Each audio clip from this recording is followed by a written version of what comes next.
cuerpo fue utilizado también como un entrenamiento, como una escuela de la muerte que se ha denominado, por la jerarquía de cómo los nuevos van aprendiendo, no necesariamente el que sabe, el que ha matado a muchas personas le dice al nuevo, le voy a enseñar a matar, pero es parte del entrenamiento el que observe, el que repita y el que haga lo que ve.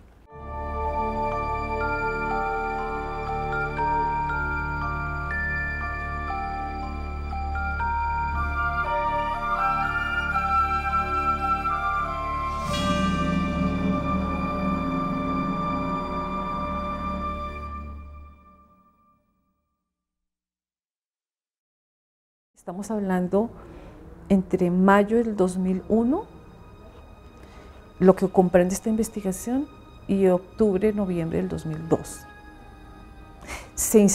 Allí funcionó una escuela que hemos llamado en esta investigación como una escuela de la muerte, que luego lo ratifica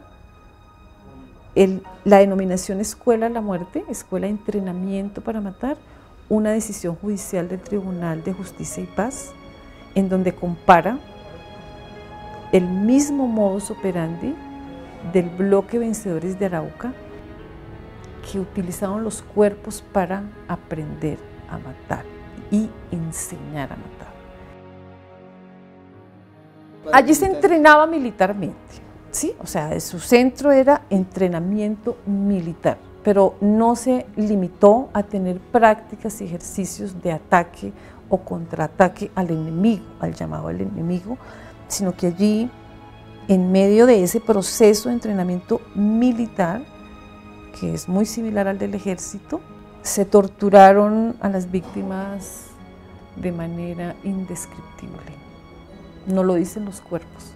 Lo dicen los cuerpos. Y lo dicen los testigos, y lo dicen los perpetradores. Las tres voces nos están confirmando, perdona, que hubo torturas que no se pueden describir, son demasiado. ¿Cómo es ese caso del palo de caucho? No, el de caucho era el de cadena, ¿no? En San Onofre, en Sucre, en la Hacienda Las Palmas. Este es el palo de mango.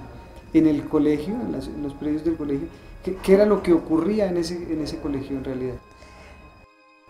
El comandante militar de este Frente Sur Andaquíes se instala y duerme en el colegio, en los salones del colegio. Pero en el patio del colegio suceden las torturas y en la casa cural llevan a las personas a que agonicen. Y luego en el patio del colegio están desmembrando los cuerpos. Son como unas estaciones de dolor, que se puede decir, de dolor, de sufrimiento, y en que testigos del mismo frente observan esa crueldad y la sevicia, pero también pobladores que quedaron ahí. O sea, se desplazó gente, pero también se confinaron a varios pobladores. ¿Y qué es hoy Puerto Torres, a propósito? Después de 13 años yendo al lugar, yendo a la escena. Es un lugar... ¿Esto ha cambiado? ¿Ha mejorado? No, es un lugar, es un poblado fantasma. Llegué la semana pasada de allá. Dejados días. de la mano de Dios, como decían antes. Pues la foto es reciente, esta es del 2014, este es del salón del Colegio Gerardo Valencia. O sea, ahí era donde uno de los salones. Los paramilitares, es donde aquí torturaron personas en este salón. O sea, este salón donde se enseñó para la vida, se enseñó para la muerte.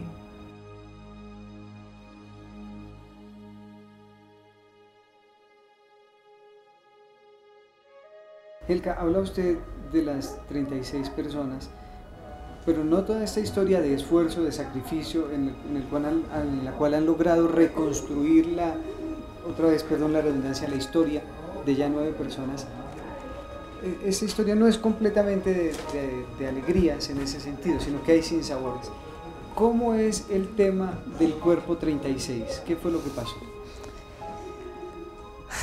Bueno, el que hemos llamado el cuerpo 36 es la historia de la persona que recuperamos, la última persona que pudimos recuperar. Estábamos trabajando en terreno 2 semanas creo que llevaríamos trabajando, y como te repito, nos custodiaba el ejército, ellos nos acompañaban siempre por cómo estaba el conflicto en ese momento en esa zona. El comandante, el capitán, la persona que estaba al mando de las personas del ejército que nos están acompañando, nos dijo: no les podemos dar más seguridad, lo recogemos mañana a tal hora, no más, no podemos acompañarlos más porque tenemos que hacer frente a un paro armado de la guerrilla en la zona. Entonces tuvimos que recoger todo, y 2 o 3 horas antes de que llegara el helicóptero por la comisión, un habitante de las pocas que habían nos da la información de que en el patio de una casa hay un cuerpo. Entonces la opción, no teníamos opción, ya ante eso, si uno es perito forense y está en una comisión judicial, ya tenemos conocimiento de que hay un cuerpo, tenemos que recogerlo, buscarlo y exhumarlo. Y así se hizo. Ya no nos recogían y no teníamos nada más que, no teníamos opción sino recuperar el cuerpo, saber quién era, hacer la necropsia y trasladarlo, porque en Puerto Torres no podíamos dejarlo en donde lo íbamos a enterrar. Y llevarlo a Belén de los Andaquíes, que en esa época la carretera era peor de lo que está ahora, eran 2 horas, 2 horas y media, y no alcanzábamos a ir a llevarlo y no teníamos un vehículo para llevarlo, y además por seguridad tampoco lo podíamos hacer. Entonces la opción fue llevarnos el cuerpo en el helicóptero a escondidas del ejército. ¿Cómo así? Sí, porque no, pues ya iba a recoger solamente a la comisión judicial. Entonces, pues nos tocó como camuflar el cuerpo. La historia de él es muy triste, de esta persona. Sabemos que es un hombre, un chico de 22 años, solamente eso, y que sufrió mucho.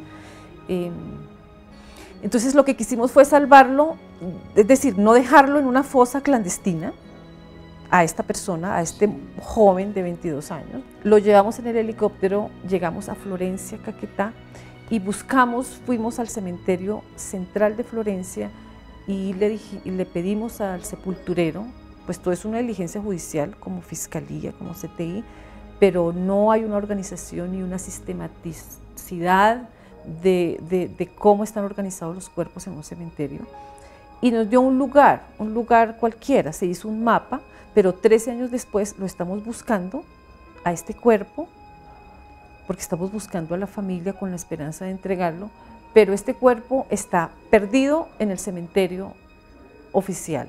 ¿Por qué está perdido? Porque alrededor de él en estos 13 años han enterrado o inhumado niños. Está en una zona de niños que no tienen que ver con el conflicto, simplemente son muertes, la mayoría, pues tendríamos que ver, muertes naturales o por accidentes, pero es una parte donde están los niños. Hemos hecho 2 búsquedas con la Fiscalía General desde el Centro de Memoria Histórica.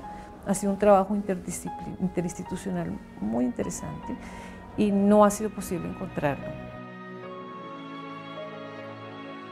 Él nos refleja una problemática que existe en Colombia desde siempre, y es que, como lo dice el informe, en Colombia las personas desaparecen 3 veces, podríamos decir. La primera, cuando ocurre el acto de la desaparición forzada, que se quita a la persona de su núcleo familiar, de su núcleo social, y generalmente detrás de la desaparición forzada está ocultar el cuerpo. Si la persona, ¿cierto?, la han matado, le han quitado su vida, primero la desaparecen, luego le quitan su vida, no todas, pero ahí están los puntos suspensivos, que es lo más difícil. Y hay varias opciones en que los perpetradores ocultan el cuerpo, tienen muchas opciones: 1, o en ríos; 2, en manglares; en tierra, fosas clandestinas en tierra; se los dan a los animales o los ponen en hornos. Todo está documentado. Y la tercera, que hemos llamado la tercera desaparición, es cómo se pierde un cuerpo, cómo se desaparece un cuerpo en un cementerio oficial. Debe haber sido muy difícil para una antropóloga forense, en un escenario como el que ocurrió en ese octubre de 2002, el tener que tomar la decisión de llevarse el cadáver. Ya no digo cuerpo 36, el cadáver de esa persona, de llevárselo Sí. Porque de lo contrario los riesgos podrían ser muchos, se pierde, es decir, después no lo ubican, pasarían mil cosas, ¿no? ¿Qué decisión tan difícil esa? Muy difícil, y más porque el fiscal en el momento se enfermó muy grave. O sea, los últimos 2 días no estaba el fiscal quien coordinó toda la diligencia judicial. Y quisimos proteger ese cuerpo y ese cadáver, asumiendo riesgos pues de salud por trasladarlo en condiciones que no era, aunque el tramo entre Puerto Torres en el helicóptero hasta Florencia no era muy largo. Y tomamos la decisión, pero lo más triste es que no aparece. Lo más difícil. Y las opciones para que aparezcan son muy complicadas, porque tendríamos que hacer exhumación, pues la fiscalía, de muchos cuerpos para buscar al cuerpo, al cadáver 36. ¿Le generó problemas el hecho de haber tomado esa decisión? Pues un poco internamente en la fiscalía, no fueron tan delicadas, pero sí, pues hubo alguna queja y molestia del ejército en su momento por no haber seguido unos protocolos y trasladar un cuerpo con el personal, con la comisión. Pues Gélica, muchas gracias por acompañarnos. Hacen falta muchas Gélicas en este país definitivamente. No, con mucho gusto, y solamente me falta decir que hay mucha gente trabajando en esto, que este informe es también para esos médicos, esos odontólogos y esos antropólogos, que no son muchos y que hoy en día aún están desenterrando esas verdades y esos cuerpos.